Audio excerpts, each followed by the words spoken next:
அடுத்தது இப்ப தன்மனை நும்மனை என்று சொன்னால் என்னென்ன சொல்றாங்கிறத நம்ம பார்த்தோம் இல்லையா. தம்மனை என்று சொல்லக்கூடியது மனைவிகள் என்று கூறும் நூல் எது?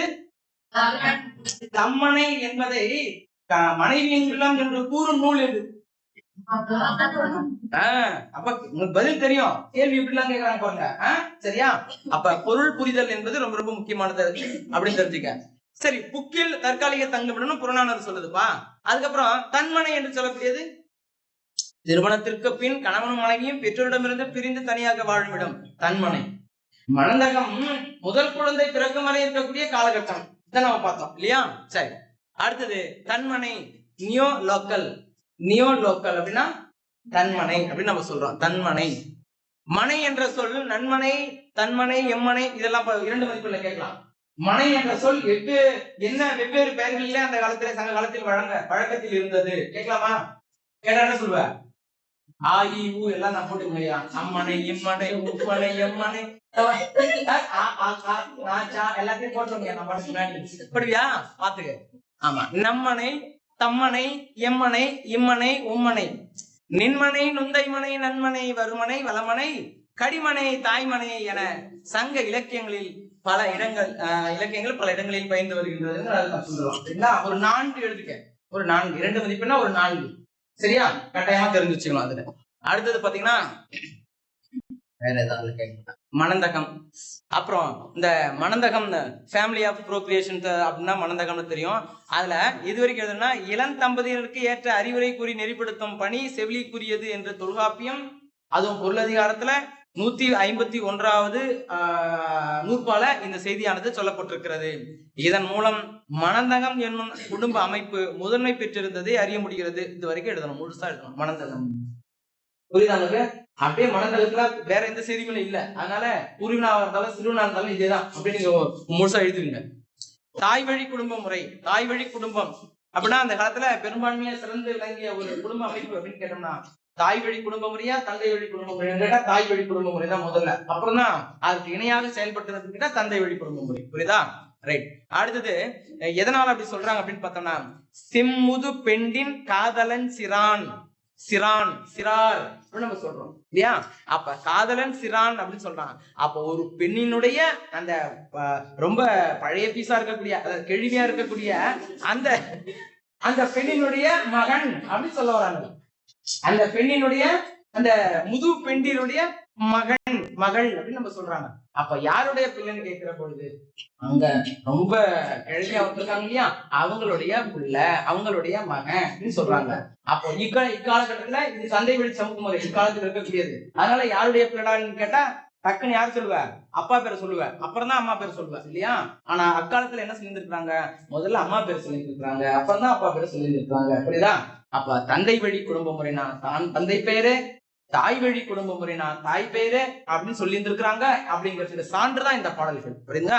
இங்க பாருங்க, வானரை கூந்தல் முதியோள் சிறுவன். முதியோள் வானரை அப்படின்னா ரொம்ப வெண்மையான நரைத்த கூந்தலை உடைய அந்த பெண்ணினுடைய மகள் அப்படின்னு சொல்லி இருந்திருக்கிறாங்க. என் மகள் ஒருத்தியும் பிறல் மகன் ஒருவனும். பிறல் மகன், பிறல் வேற ஒருத்தியினுடைய மகன். புரியுதா? அப்ப இந்த இடத்துல இது சொல்லப்படுறது எல்லாமே தந்தையை தாயை பற்றி சொல்லியிருக்கிறாங்க. தந்தை அதுக்கப்புறம் தான் பேசியிருந்திருக்கிறாங்க. அப்போ முதல்ல சொல்லப்பட்டது தாய். அதனால இது கேள்வி எப்படி கேட்பாங்க அப்படின்னு பார்த்தோம்னா செம்முது பெண்டின் காதலன் சிறான் என்று தாய் வழி குடும்ப முறையை பற்றி பேசிய நூல் இது புறநானூறு இல்லையா. வானரை கூந்தல் முதியோர் சிறுவன் புறநானூறு. என் மகள் ஒருத்தியும் பிறல் மகன் ஒருவனும். இது மட்டும் தெரிஞ்சுக்கிறேன். கலித்தொகை அதுல பாலைத்தனையில சொல்லப்பட்டிருக்க ஒரு பகுதி. அப்ப 3 கொடுத்திருக்காங்க. இதுல முதல் 2 என்னது? புறநானூறு. கடைசி பாருங்க, என் மகள் ஒருத்தியும் பிறல் மகன் ஒருவனும். சரியா? பிறல் மகன் ஒருவனும். இது கலித்தொகையில சொல்லப்பட்ட பாடல். இதெல்லாம் ஒரு மதிப்புல கேட்கறதுக்கு வாய்ப்புகள் இருக்குது ஏராளமா. அடுத்தது பாத்தீங்கன்னு சொன்னா என்னதுமா? தாயமுறை. அதான் தாயமுறைக்கு தான் என்ன சொல்றாங்க? மேட்ரிலோக்கல் அப்படிங்கிறாங்க. தாயமுறைக்கு என்ன சொல்றாங்க? அதாவது தாய் வழி சமூக முறைக்கு என்ன பேர்? வேறு ஒரு பேர் சொல்றாங்க, தாயமுறைங்கிறாங்க. அதுக்கு மேட்ரிலோக்கல் அப்படின்னு பேரு. திருமணத்திற்கு பின் மனைவியின் இல்லத்துக்கு சென்று கணவன் வாழ்கின்ற ஒரு மிக ஆரோக்கியமான ஒரு சூழல் இருந்திருக்கிறது அந்த காலகட்டத்துல இல்லையா. மனைவியினுடைய வீட்டுக்கு சென்று கணவன், அப்ப அங்க போற கணவனுடைய நிலை என்னது? டேய் வாடா, யாராணி? யோ நான் தான் உன் புருஷன் தான், நான் புருஷமா. சரிதான், அதுக்கு மேல இப்ப உட்காராட்டி. சரிம்மா உட்காரம்மா. இப்படிப்பட்ட ஒரு சூழல் அந்த காலத்தில் இருந்திருக்கிறது இல்லையா? இதெல்லாம் பேசிப்பாங்க நினைக்கிறியா? கணவனையே கண் கண்ட தெய்வம், அதோ எங்க இருந்தாலும் கணவன் கணவன் தான் அப்படின்னு சொல்லிட்டு அந்த காலத்துல வாழ்ந்துருக்காங்க. சரி போலாம், வேணாம். தாய் வழி முறையில் குடும்பத்தின் சொத்து வளங்களும் பெண்களுக்கு போய் சென்று சேர்ந்தன என்று கூறும் நூல் எது அப்படின்னு கேட்டாங்கன்னா நம்ம சொல்லுவோம் குறுந்தொகை. சொத்துக்களும் வளங்களும் யாருக்கு போய் சேர்ந்திருக்கிறது? பெண்களுக்கு போய் சேர்ந்திருக்கிறது. அப்போ அவருடைய குலத்தொடர்ச்சியும் அவளால் குறிக்கப்பட்டிருக்க, பெண்ணால் குறிக்கப்பட்டிருக்கிறது. இதெல்லாம் குறுந்தொகையில சொல்லப்படுகின்ற செய்திகள். அடுத்தது பாத்தீங்கன்னு சொன்னா தந்தை வழி சமூக முறை. தந்தை வழி சமூக முறைக்கு ஆங்கிலத்துல என்ன சொல்றாங்க? பேட்ரிலோக்கல். என்ன சொல்றாங்க? பேட்ரிலோக்கல் அப்படின்னு சொல்லிருக்காங்க. இங்க வரக்கூடிய மிக சிறப்பான ஒரு செய்தி என்ன அப்படின்னு பார்த்தோம்னா சிலம்பு கழி நோன்பு. சிலம்பு கழி நோன்பு உங்களுக்கு தெரியும். திருமணமான பிறகு கணவனும் மனைவியும் கணவனுடைய வீட்டுக்கு வருகிற போது கணவனுடைய தாய் அந்த பெண்ணின் காலில் இருக்கக்கூடிய பழைய சிலம்பை கழட்டிவிட்டு புதிய சிலம்பை அணிவிப்பாள். அப்படி செய்கின்ற அந்த முறைக்கு பேரு சிலம்பு கழி நோன்பு அப்படின்னு பேரு. புரியுதா? அவங்க வீட்டுல இருந்து போட்டு வருவாங்க, தாலி கட்டுற போது வீட்டுல போட்டு வருவாங்க. போட்டு வந்த உடனே இவங்க என்ன பண்ணுவாங்க? இங்க கட்டிடுவாங்க. கட்டிட்டு இவங்க என் வீட்டுக்கு வருகிற மகாலட்சுமிக்கு நான் இது போனோம்னு சொல்லிட்டு வீட்டுல ரொம்ப அன்பு பாசம்லாம் கொட்டி பணத்தை கொட்டி செஞ்சு ஒரு சிலம்பு வச்சிருப்பாங்க இல்லையா, அந்த சிலம்பை கொண்டு போயிட்டு அவங்க காலில் போட்டு விடுவோம். போட்டு விட்டு வாமா மகாலட்சுமி என் வீட்டுக்கு வாங்க அப்படின்னு சொல்லுவாங்க. வீட்டுக்குள்ள வருவாங்க. புரியுதா அவனுக்கு? ஆமா. அப்படி செய்கின்ற அந்த முறைக்கு பேரு என்ன பேரு? சிலம்பு கழி நோன்பு அப்படின்னு சொல்லக்கூடிய நூல் எதுப்பா? ஐங்கூறு நூறு. சரி, அடுத்தது மனையுரை மகளிருக்கு ஆடவர் உயிரை போட்டு போட்டு வச்சிருக்க என்று கூறும் நூல் இது குறுந்தொகை. ஆமா. அடுத்தது பாத்தீங்கன்னா அந்த காலத்துல பிரிவு எத்தனை வகையாக இருந்திருக்கிறது? 6 வகையான பிரிவுகளை பக்கம் தெரிந்து வச்சிருக்க. எழுதியா? ஆமா. அதுல ஒன்று பொருள்வையின் பிரிவு. பொருள்வையின் பிரிவுனா பொருளுக்காக பிரிந்து செல்வது. சரியா? அப்புறம் போர், இது மாதிரிக்கெல்லாம் பிரிந்து செல்வாங்க அப்படிங்கிறது தெரியுது நமக்கு. அடுத்தது பாத்தீங்கன்னா தனி குடும்பம், நியூக்ளியர் ஃபேமிலி அப்படிங்கிறாங்க. நியூக்ளியர் ஃபேமிலி அப்படிங்கிறாங்க. தனி குடும்பத்துக்கு ஆங்கிலத்துல என்ன சொல்றாங்க? Nuclear family. சரி, இந்த மறியடைப்படுத்த மான் பிணை போல் எந்த குடும்ப முறைக்கு எடுத்துக்காட்டு அப்படின்னு கேட்பாங்கப்பா. இப்படி ஒரு வினா இருக்குது. அப்ப அந்த வினா என்ன நூல்ல இருக்குது, அது பொருள் என்ன எல்லாம் தெரியும். எந்த தலைப்புக்கு எடுத்துக்காட்டு? சரியா? ஆமா. மறியடைப்படுத்த மான் பிணை போல ஒண்ணும் இல்ல. இந்த பக்கம் ஒரு மான், இந்த பக்கம் ஒரு மான், இடையில குட்டி மான், அப்பா அம்மா இடையில குழந்தை, இப்படி படுத்துக்கிட்டு இருக்கக்கூடிய இந்த முறைக்கு தனி குடும்ப முறைக்கு எடுத்துக்காட்டாக அந்த காலத்துல சொல்லப்பட்டிருக்கிறது. புரியுதா உனக்கு? பொருள் அடிப்படையில தெரிஞ்சுக்க, அது ஞாபக அடிப்படையில என்ன பண்ணுங்க நீங்க புரிஞ்சு வச்சுக்கோங்க. மகனை நடுவனாக கொண்டு தலைவனும் தலைவியும் வாழ்ந்திருக்கின்றனர் என்று 500 என்ற நூல் சொல்லுது நமக்கு. சரி, அடுத்தது பல ஆதி குடிகளிடம் காணப்படுகிற முறையாக சொல்லப்படுகின்ற குடும்ப அமைப்பு எது அப்படின்னு கேட்டா தனி குடும்ப முறை. ஆதி குடிகள்னா பழைய காட்டுவாசிகள், அந்த ஆதிவாசிகள் என்ன பண்ணுவாங்க? அப்படியே திருமணம் முடிஞ்சா குடிசையா போட்டு அந்த குடும்பத்துல அந்த குடிசையில கணவன் மனைவி குழந்தைகள் வாழ்றதுக்கு ஏற்பாடு பண்ணி வச்சிருவாங்க. அதனால இன்றாலும் பழைய ஆதி குடிகளிடம் இருக்கக்கூடிய ஒரு முறை என்னன்னு பார்த்தோம்னு சொன்னா இந்த தனி குடும்ப முறை. சரியா? விரிந்த குடும்ப முறை அப்படின்னு சொல்றாங்க. எக்ஸ்டெண்டட் ஃபேமிலி அப்படிங்கிறாங்க. இது ஆங்கிலத்துல இப்படி சொல்றாங்க. சரிங்களா? விரிந்த குடும்ப முறைனா ஒண்ணும் இல்ல, கணவன் மனைவி அப்ப அவங்களுடைய பெற்றோர் சேர்ந்து வாழ்கின்ற அந்த முறைக்கு தான் பேரு விரிந்த குடும்ப முறை அப்படிங்கிறாங்க. சரி, இதுல ரொம்ப சிறப்பிடம் பெற்றவள் யாருன்னு கேட்டா செவிலித்தாயும் அவருடைய மகளும். செவிலித்தாய் அந்த தலைவனுக்கும் தலைவிக்கும் பிறக்கக்கூடிய அந்த குழந்தையை தன்னுடைய குழந்தையாக எண்ணி வளர்க்கக்கூடியவள் யாரு? அந்த செவிலித்தாய். அதனால் அவளை சமூக தாயாக நாம் அறிகிறோம். சமூக தாய்ன்னு ஏன் சொல்றாங்கட்டா, சமுதாயத்திற்கு ஏற்ற ஒரு பெண்ணாக, ஒரு மனிதனாக மாற்றக்கூடிய அந்த பொறுப்பு அந்த குழந்தைக்கு, அப்படிப்பட்ட ஒரு பொறுப்பு தரக்கூடிய பொறுப்பு யாருக்கிட்ட இருக்குன்னு கேட்டா அந்த செவிலித்தாய்கிட்ட தான் இருக்குது. புரியுதா? சமுதாயத்துக்கு ஏற்றதுன்னா ஒரு திருடனா உருவாக்கி கொடுக்கணும், அதான் சமுதாயம் கேட்கிறது. அப்படியா? இல்ல தன் வேலையை தானே செய்து கொள்ளுகிற ஒரு நற்பண்பு அவனுக்கு வளர்க்க கூடாது, எல்லாத்தையும் பிறருக்கு தான் கை காட்டி செஞ்சுக்கிட்டு இருக்கணும். அப்படிப்பட்ட குணாதிசயங்கள் அவங்க வளர்த்து அனுப்புவாங்களா? பிறரை மதிக்க வேண்டும், மதிக்க வேண்டாம்னு சொல்லி அனுப்புவாங்களா? இல்ல. அப்ப என்னென்ன சமுதாயம் எதிர்பார்க்கிறதோ, நீ வெளில போனா என்னென்ன எதிர்பார்க்கிறியோ அதன் முறைப்படி என்ன பண்ணா இங்க அந்த அம்மா வளர்த்து அனுப்பிடுவாங்க. இப்படி வளர்த்து வச்சிருக்காங்களாப்பா, அற்புதமான பிள்ளையா இருக்காங்களப்பா இப்படின்னு சொல்லிட்டு பிறர் சொல்லுகிற அந்த செய்திதான் அவங்களுக்கு ரொம்ப ரொம்ப முக்கியமானது. சரியா? அப்படிப்பட்ட பொறுப்பு யாருக்கு இருக்கா? செவிலித்தாய்கிட்ட இருக்கு. சரியா? அடுத்தது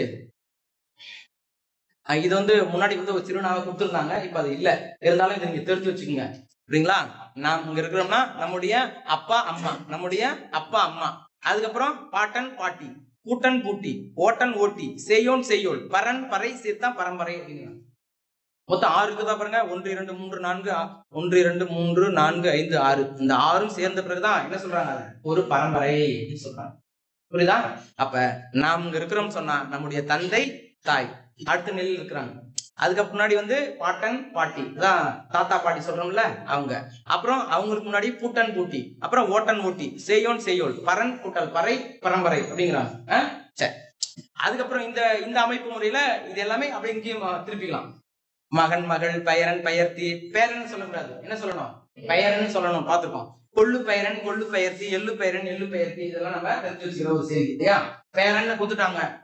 என் பேரன் 3 நாள் பள்ளி விடுமுறையாக என் வீட்டுக்கு வந்திருக்கிறான் எழுதுறாரு அப்படின்னா, நீங்க என் பெயரன் 3 நாள் பள்ளி விடுமுறை என்று என் வீட்டிற்கு வந்திருக்கிறான்னு நீங்க எழுதணும், மாற்றி எழுதணும். புரியுதா? ஒருவேளை அதை பேச்சு வழக்காக கொடுத்துருவாங்க அப்படின்னு சொன்னா. அடுத்தது மனையறம் காத்தல் என்றால் என்ன அப்படின்னு கேட்பாங்க ஒரு வினா. மனையறம் காத்தல் அப்படின்னா இல்லற வாழ்வின் இறுதி காலத்தில் பெருமையில் இருந்த மக்களுடன் நிறைந்து அறத்தினை விரும்பிய சுற்றத்தோடு சேர்ந்து தலைவனும் தலைவியும் மனையறம் காத்தலே இல்வாழ்வின் பயன். இல்வாழ்வின் பயன் மனையறம் காத்தல். இதெல்லாமே நமக்கு தெரிஞ்சிருக்க வேண்டிய செய்தி. இல்வாழ்வினுடைய பெரும் பயன் எது? மனை அறம் காத்தல். இல்வாழ்வினுடைய பெரும் பயன் மனை அறம் காத்தல். எது வேணாலும் கேட்கலாம், நம்ம தெரிஞ்சு பதில் சொல்லிடுறோம். அடுத்தது இந்த நூல்வெளி முடிச்சிருங்க. பணுவல் அப்படிங்கிற ஒரு தொகுதி என்ன ஒரு இதழ் பார்த்தோம்னா காலாண்டு இதழ். காலாண்டு இதழ் எப்ப வெளிவந்தது? தொகுதி 2 2010 வெளிவந்த ஒரு காலாண்டு இதழ். காலாண்டு இதழ்னா 3 மாதத்துக்கு ஒரு முறை வருகின்ற இதழ். ஆண்டு இதழ்னா 12 மாதத்துக்கு ஒரு முறை வருகின்றது. அரையாண்டு இதழ்னா 6 மாதத்துக்கு ஒரு முறை. மாத இதழ்னா 1 மாதத்துக்கு ஒரு முறை வருவது. வார இதழ் தெரியும், நாள் இதழ் தெரியும், சரியா? திங்கள் இதழ், அதான் மாத இதழ் தான் என்ன சொல்றாங்க, திங்கள் இதழ்னு சொல்றாங்க. சரி, நாம பார்த்த திங்கள் இதழ் எது? கிழக்கு வாசல் உதயம். இன்று அப்படிங்கிறது கவிதை குறும்படம் இல்ல, இப்பதான் பார்த்து வந்தோம். சரி, அடுத்தது இவர் தமிழ் சமூகம் பண்பாடு சார்ந்த மானிடவியல் ஆய்வுகளை முன்னெடுத்து வருகிறார், வந்துட்டு இருக்காரு. பழங்குடிகள், நாடோடிகள் உள்ளிட்ட விளிம்பு நிலை சமூகங்கள். விளிம்பு நிலை சமூகங்கள் அப்படின்னா பழங்குடிகள், நாடோடிகள் தெரியணும், சரியா? இவங்க எல்லாம் அழிந்து வரும் பட்டியல எடுத்துக்கிட்டு இருக்காங்க. அதனாலதான் அவங்க எல்லாம் சொல்றாங்க விளிம்பு நிலை சமூகங்கள் அப்படிங்கிறாங்க. இவருடைய பங்களிப்பு முக்கியமானது இலக்கிய மானிடவியல், பண்பாட்டு மானிடவியல், தமிழர் மானிடவியல், தமிழக பழங்குடிகள், பாணர் இன வரவியல். என்ன கேட்கலாம் கேள்வி? பக்தவச்சல பாரதி இயற்றிய நூல்கள் யாவை கேட்கலாம்ல? அப்படி வரிசையா படிச்சுட்டு நீங்க சொல்லணும். ஒண்ணு ஆரம்பிச்ச கடகடகடன்னு எல்லாத்தையும் சொல்றேன். விருந்தினர் இல்லத்தின் ஆசிரியர் ஜலாலுத்தீன். கொஞ்சம் சத்தமா சொல்றீங்களா? ஜலாலுத்தீன் ரூமி எந்த நாட்டை சேர்ந்தவர்? ஆப்கானிஸ்தான், இன்றைய ஆப்கானிஸ்தான், சரியா? ஆமா. எப்போது பிறந்தாரு? சத்தமாவா? இப்ப சொல்றீங்க பாரு. 1207, சரியா? பாரசீகத்தின் மிகச்சிறந்த கவிஞர்கள் ஒருவர் யார்? ஜலாலுத்தீன் ரூமி. இவரது சூஃபி தத்துவ படைப்பு எது? எத்தனை பாடல்களை உடையது? ஆமா, பாடல்களை கொண்டதாக சொல்லப்படுகிறது. மஸ்னவி என்பது எப்படிப்பட்ட நூல்? இசை கவிதைகளின் தொகுப்பு. இவரின் புகழ்பெற்ற மற்றொரு நூல் collective poems of Shams and Tabriz அப்படின்னு சொல்லி இருக்கிறாங்க. ரைட். அடுத்தது இங்க இந்த மனித இருப்பு, ஒரு விருந்தினர் இல்லம், இதெல்லாம் நீங்க ஒரு முறை அப்படியே வாசிச்சுட்டு வந்துருங்க. அடுத்தது இதுல ஒரு பொறுத்துக இருக்குன்னு நான் சொல்லியிருக்கேன் இல்லையா? பொறுத்துக யாவரும் கேளீர் என்பது நற்பண்பின், தமிழர் நற்பண்பின் வளர்ச்சி. தமிழர் நற்பண்பின் வளர்ச்சி எது அப்படின்னு கேட்பாங்க. யாவரும் கேளீர். சிறியோரை இகழ்தல் இளமை என்பது அந்த நற்பண்பின் மலர்ச்சி. சத்தமா சொல்லுங்க. பிறப்புக்கும் எல்லா உயிர்க்கும் என்பது உயிர்பண்பின் முதிர்ச்சி. காக்கை குருவி எங்கள் ஜாதி என்பது தொடர்ச்சி. கம்பனின் காவியம் ராமனை இப்பண்பின் படிமமாக படைத்திருப்பது உயர்ச்சி. தந்தை தாய் மீதான அன்பு, உடன்பிறப்பியம் ஆகியவற்றை எல்லைகள் அனைத்தையும் கடந்து ராமன் விரிவுபடுத்துகிறான். வேடன், பறவை, எளிய முதியவள், வானரம், எதிரின் தம்பி என்ற வேலிகள் அவன் அன்பிற்கு இல்லை என்று பதிவு செய்திருக்கிறார். சரிங்களா? அதுதான் நம்ம பாக்குறோம். இங்க கூட பக்கத்துல எழுதி வச்சிருப்பிய சவரி, இங்க சடாயு, இவன் ராமன், இவன் குகன், இவன் சுக்ரீவன், இவன் வீடனன். சரியா? பாறை உடலுக்குள் பஞ்சு உள்ளம் கொண்டவன் குகன். எனக்கும் மூத்தோன் என்று குகனை ஏற்றவன் பரதன். எனக்கும் மூத்தோன் அப்படின்னு பரதனை குகனை ஏற்றவன் பரதன். சரியா?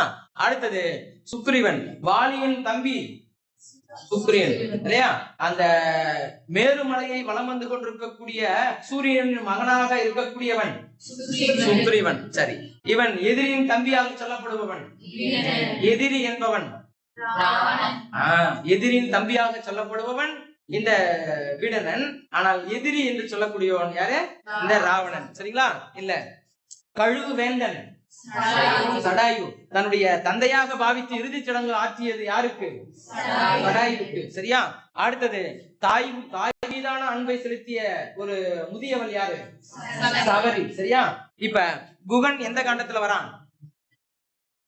அயோத்தியா காண்டத்துல. அப்புறம் சுக்ரீவன் எந்த காண்டத்துல வரான்? கிஷ்கிந்த காண்டம். சரிங்களா? அடுத்தது வீடனன் எங்க வரான்? யுத்த காண்டத்துல வரான். சவரி இந்த சடாயு எங்க வராங்க? ஆரண்ய காண்டத்துல. இவங்க ஆரண்ய காண்டத்துல. இவங்க ரெண்டு பேரும் ஆரண்ய காண்டம் தான். கீழே கூட எழுதி வச்சிருப்ப. இவங்களும் ஆரண்ய காண்டம் எழுதி வச்சுதானே. அடுத்தது இங்க பாருங்க. வேடுவர் தலைவன் குகன், பாறை உடலுக்குள் பஞ்சு உள்ளம் கொண்டவன், அவன் காற்றுக்கு செல்லும் ராமன். இதெல்லாம் ஒரு வாட்டி அப்படி வாசிச்சுக்க. அப்புறம் துன்பு அப்படின்னா தெரியும், துன்பம். உன்னேல் எண்ணாதே என்பது பொருள். சரியா? துன்பு உள்ளது எனின் அன்றோ என்ற பாடலினுடைய பாவகை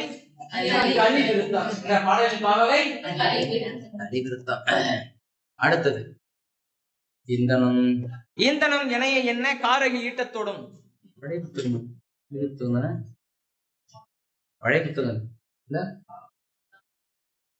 இத்தனை பாடல் இருக்கு உங்களுக்கு. 5 பாடல் தான் இருக்கு. சரிதான் சரிதான் சரிதான் சரிதான். அடுத்தது பாருங்க, இதுல என்னென்ன இது கொடுத்திருக்காங்க பாருங்க. இலக்கண குறிப்பு பார்த்துட்டு முன்னாடி அகன் என்றால் வேற என்ன சொல்லலாம்? இலக்கண குறிப்பு தருக. அகன் ஈர்ப்புப்பொலி. அகம் அப்படிங்கிறது தான் அகன் என்று கொடுத்திருக்காங்க. சரியா? அடுத்தது கானம் காடு. கான் என்றாலும் கானம் என்றாலும் காடுதான். சரிங்களா? செற்றார் பகைவர். செற்றவர் அவரும் பகைவர் தான். இலக்கண குறிப்பு இது. செற்றார் அப்படின்னா வளர்பால் வினைமுற்று. செற்றவர் வினையாளனே பெயர். கிளை கிளைஞர் உறவினர் தான். கிளைஞர் என்றாலும் கிளை என்றாலும் உறவினர் தான். சரி, அடுத்தது இங்க உள்ளது அதெல்லாம் சொல்லிட்டீங்க. இதுல நமக்கு ரொம்ப குறைவான பகுதி தான் கொடுத்துருக்காங்க. பக்கத்துல ஒரு சீட்டு ஒட்டிய பக்கத்துல எழுதி வச்சிருக்காங்க. நிறைய விஷயம் இல்ல கூடுதல் எழுதி வச்சிருக்க. எத்தனை காண்டங்கள் இருக்கிறது? 6 காண்டங்கள். 7வது காண்டமாக இருக்கக்கூடிய உத்தர காண்டத்தை பாடியவர் ஒட்டக்கூத்தர். சரியா? 6 காண்டங்களிலே நமக்கு வராத காண்டங்கள் பாலகாண்டம், சுந்தரகாண்டம். ஆமா, பாலகாண்டம், சுந்தரகாண்டம் நமக்கு வரல. சரிங்களா? எத்தனை பாடல்கள் இருக்கிறது? 10,569 பாடல்கள் இருக்குது. எத்தனை படலங்கள் இருக்குது? 113 படலங்கள் இருக்குது. அடுத்தது பாத்தீங்கன்னா இதுல வரக்கூடிய கதை மாந்தர்கள் யாரு? கம்பராமாயண பாடல்களில் உமக்கு வந்திருக்கக்கூடிய கதை மாந்தர்கள் யாவர்? 2 மதிப்பெண்கள் கேட்கிறாங்க. கதை மாந்தர்கள் சரி, ராமன், குகன், சவரி, சடாயு. அடுத்தது உரிமை தாகம் கதையினுடைய ஆசிரியர் அவருடைய இயற்பெயர் பூ மாணிக்க வாசகர். சரி, பூ மாணிக்க வாசகர். நிலம் கோடு பொருள் அன்று. ஜடப்பொருள். ஜடப்பொருள் என்னது? உயிரற்ற பொருள் இல்லையா? இது ஒரு ஜடப்பொருள். ஜடம் மாதிரி உட்காந்துக்கிட்டு இருக்கடா, உயிர் இல்லாத மாதிரி உட்காந்துக்கிட்டு இருக்கு. ஏதாச்சும் அசைவுகள் இருக்கணும் இல்லையா? உயிர் இருக்குது சொன்னா ஏதாச்சும் பேசணும், அசைவம் ஏதாச்சும் ஒண்ணு பண்ணணும் இல்லையா? அசைவு இல்லாம இருந்தா அதுக்கு என்னது? ஜடப்பொருள், உயிரற்ற பொருள். ரைட். அந்த நிலம் மண் உயிரற்ற பொருள் கிடையாது, அது உயிருள்ள பொருள். அதனாலதான் அங்கே உயிர் உற்பத்தி ஆகிறது. நம்ம விதை போடுறோம், அந்த விதைக்குள் இருக்கக்கூடிய உயிர் அங்க பல்கி பெருகுவதற்கு காரணம் என்னன்னு கேட்டா அந்த மண்ணில் உயிர் இருப்பது தான் காரணம். உயிர் இல்லைன்னா அந்த அந்த அந்த மண்ணுல எந்த விதையை போட்டாலும் நம்ம முளைச்சு வராது. அப்பதான் சொல்லுவாங்க மண் மலடாகி விட்டது சொல்லுவாங்க. மலடு தெரியும், எதுக்குமே பயனற்ற ஒன்று. சரியா? அந்த இடத்துல உயிர்ப்பு தன்மை என்பது இல்லை என்பது பொருள். அடுத்தது இந்த இதுல வரக்கூடிய கதை மாந்தர்கள் சொல்லுப்பா. உரிமை தாளத்துல முதல்ல முத்தையன், தூக்கம்மாள், வெள்ளைச்சாமி, பங்காரசாமி. சரிங்களா? ரைட். எத்தனை ரூபாய் கடன் வாங்கினான்? எவ்வளவு கேட்டான்? எவ்வளவு கொடுக்குறான்னு சொன்னா இவன் 200 ரூபாய். அத வட்டி கொடுத்துறதா அப்படின்னு சொல்லி சொல்லிருக்கான். இல்ல அந்த 200 ரூபாய் மட்டும் கொடுத்துட்டு நோட்டு கொடுத்துரு, ஏன்னா வட்டிக்கு வட்டி கொடுத்துட்டான்னு தம்பி சொன்னா, அதனால நான் அசல கொடுக்க வந்திருக்கேன். இப்ப நீ 200 ரூபாய் கொடுக்குறப்பா 400 ரூபாய்ல வாங்கியிருக்காங்க அப்படின்னு ஏமாத்தும் போது அதுக்கப்புறம் உங்களால கொடுத்ததை பார்த்துக்கணும்னு சொல்லிட்டு வந்து இவன் ஏற ஓட்டினான் அப்படிங்கிறத செய்தி நம்ம பார்த்தோம். அடுத்தது இந்த பகுதி ரொம்ப முக்கியமானது, இந்த கட்ட செய்திகள் இல்லையா? அணையம், அணையம், அணையம் நீ படிமா சொல்லுங்க.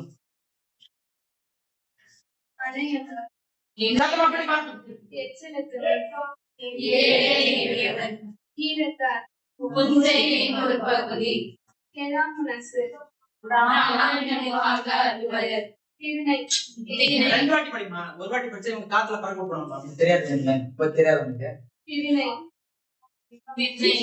மறுபடியும் சொல்றேன்.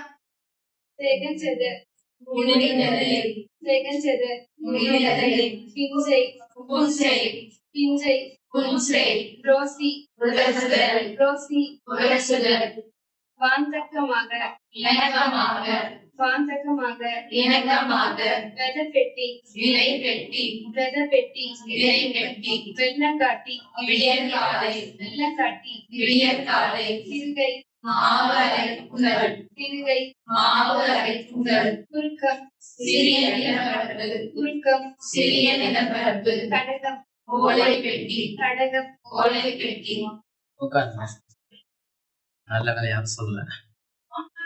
சரி, இந்த உரிமை தாகம் என்ற சிறுகதை யாருடைய சிறுகதை தொகுப்பிலிருந்து எடுக்கப்பட்டிருக்கிறது?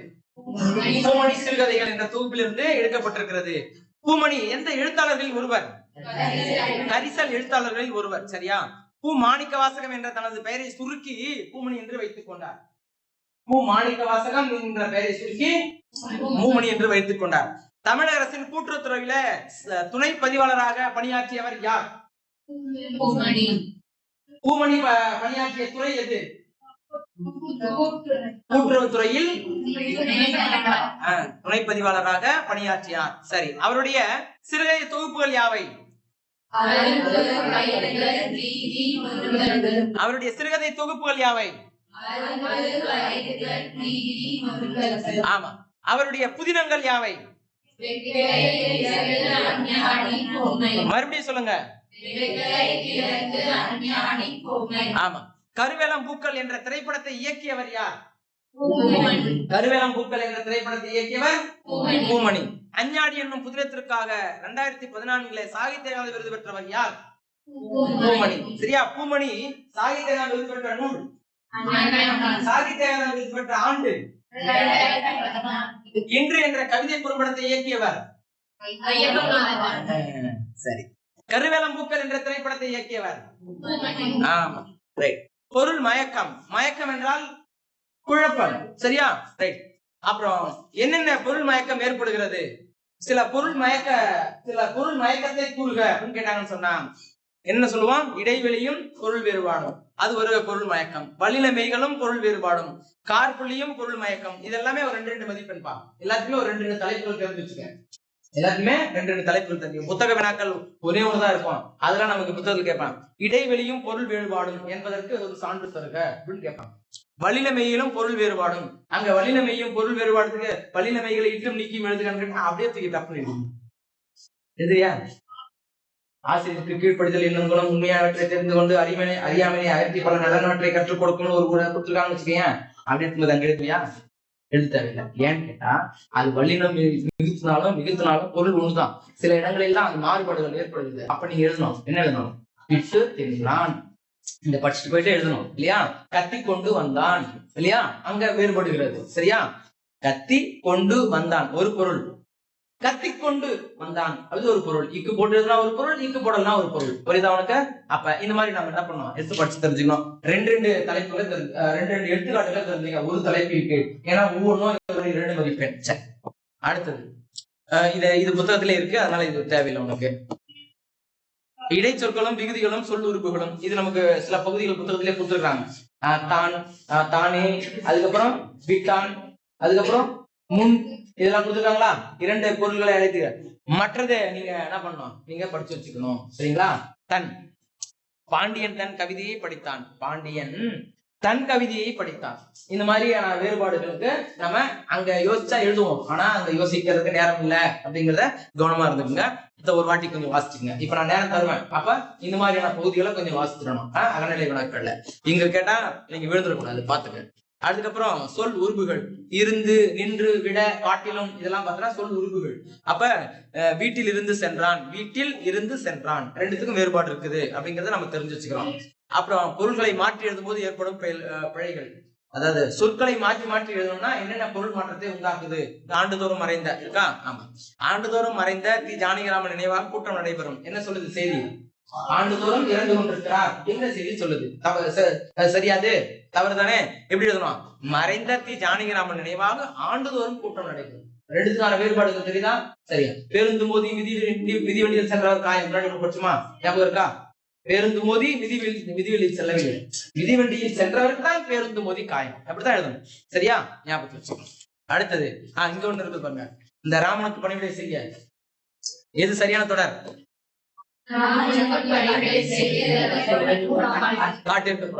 அப்ப கடைசி தொடர் தான் சரி, மற்றது 3மே தவறு அப்படிங்கறத நமக்கு தெரியுது. சரிங்களா? இந்த தொடர் கூட நமக்கு 1 மதிப்புல கொடுத்துருவாங்க. இந்த மாதிரியான வினாக்கள் தான் இப்போ நான் எதிர்பார்க்கிறேன் இருக்கும் அப்படின்னு நினைக்கிறேன். நான் இங்கன்னா முழு தேர்வு, இங்க இப்ப எழுதக்கூடிய தேர்வு, பள்ளியில எழுதக்கூடிய தேர்வு கிடையாது, அரசு பொது தேர்வு. புரியுதுங்களா?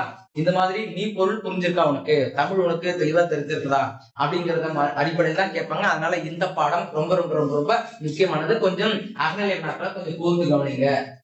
புரியுதாப்பா? அடுத்தது நினைவில் கொள்ளத்தக்கது, இதெல்லாம் உங்களுக்கு தெரிஞ்சிடும், எழுதிப்ப.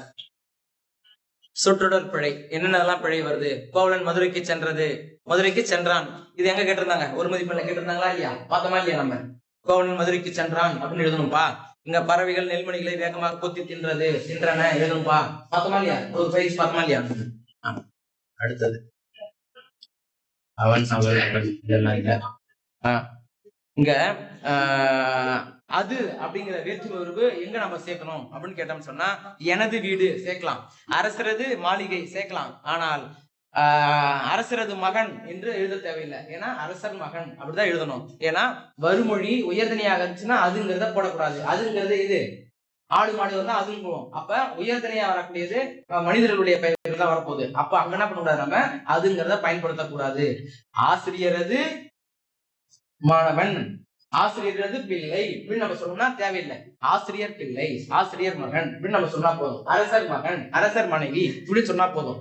அரசரது பொருள் அதான் பொருள்னா அரசரது மனைவி தான், அரசரது மகன் தான், இதுதான் நம்ம சொல்ல போறோம். ஆனால் அங்க மனைவி மகன் இது எல்லாமே உயர்திணை சொற்கள் என்பதனால அங்க அது பயன்படுத்தக்கூடாது அப்படிங்கிற ஒரு இலக்கணத்தை நம்ம கூடுதலா தெரிஞ்சுக்கிறோம். சரிங்களா? அடுத்தது போய் பேருந்து மோதி இங்கதான் இருக்குது. சுடுதண்ணீர் எழுதலாமாப்பா? சுடுதண்ணீர் எழுதலாமா? வெந்நீர் எழுதணும், இல்ல சுடுநீர் அப்படின்னு எழுதணும். ஏதாவது சொல்லிதான் எழுதணும். புரியுதா? சுடு தண்ணீர் அப்படி எழுதக்கூடாது. அடுத்தது இங்க வேற என்ன? திருவள்ளுவர் செல்வன் இதெல்லாம் புத்தக வினாக்கள் எழுதிருவீங்க. அடுத்தது இவ்வளவுதான். மொழிபெயர்ச்சியில் ஓடிவாங்க. மொழிபெயர்ச்சியில் மட்டும் இப்ப படிக்கிறீங்களா? அதுக்கு நான் சாப்பிட்டு வந்துடுறேன். அது கொஞ்சம் படிங்க பார்க்கலாம்.